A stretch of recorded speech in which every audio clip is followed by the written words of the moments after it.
I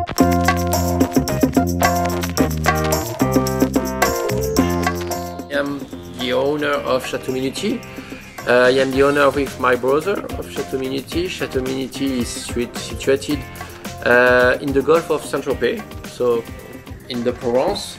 We are about 5 kilometers of Saint-Tropez, but we are very near from this area. Chateau Minuty is a family vineyard. It was bought by my grandfather in 1930. So we are the third generation.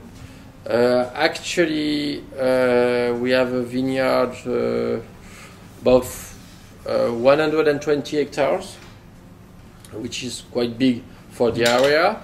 And we make 80% of rosé and 10% of red and 10% of white. But we are here in Ireland to speak about rosé wines. Because rosé is from Provence, and Provence it's an holiday area and it's a summer holiday area. So everything is beginning by summer. But so rosé actually has other signification.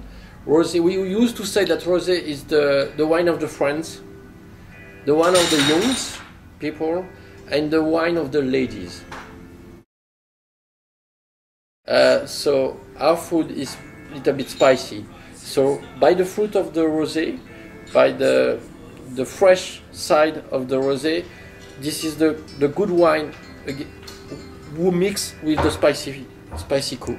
So it's why we see that a lot of top fashion restaurants who are cooking spicy food, I think about Thai restaurant or things like that, cook of the world, it's the good wine for this kind of cooking. So it becomes more and more, and year by year we see that the sales are increasing also all the year.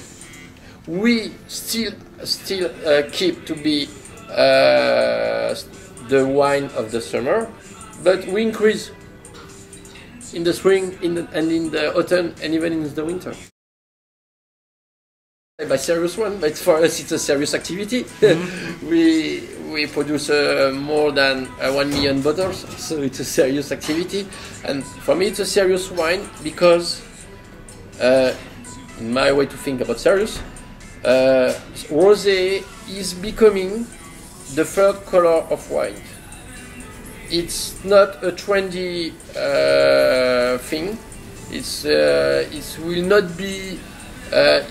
You will drink more and more rosé in the future. So it's why Champagne wants to have rosé Champagne. It's why Bordeaux wants to have rosé Bordeaux. Every country in France wants to have rosé because they understand that rosé is become the third color, and it's cheaper than the other color actually. So you know what happens today with the economy, so it's a good market.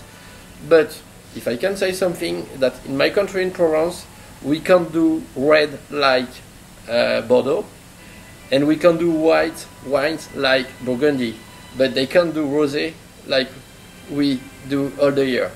So we are very confident about this color, and we are sure that in Provence we make one of the best rosé on the world. It's very difficult to make a rosé because when you make a white or red wine, you don't care about the color, because the color is, for the red is on the fruit, and for the white you don't need color. But for the rosé you have a second parameter, which is the color. You know, I used to say it's like the same thing when we made rosé, like when you drink tea. If you put the pocket of tea in the hot water, if you get out it sooner, you will not have enough taste and color in your tea. If you take it out too late later, you will have your tea will be too tasty, will be bitter and dark. The same thing with our rosé. We have to manage, we have to work, we have to do wines with the good color, pink pearl, with not a lot of alcohol, and it's very difficult because it's a balance, and this balance is very hard to find. So you have to have a lot of experience to make good rosé, because it's the color. It's the only wine where the color is important. It's not the when you work, when you do white wines or red wines, you don't care about the color, because the color is coming by the skin, and is coming during 3 or 4 weeks of maceration for the red, and for the white you don't care. But for the rosé, it's a very mixed. So if you stay too long, the contact between the juice and the skin is too long, you will have dark. You will have orange or very pink dark color. Is the grapes. You can't make good rosé wine if you don't have very nice and beautiful grapes. The beginning of the work is on the vineyard. We are not magicians, you know. We don't know how to make good wines with bad grapes.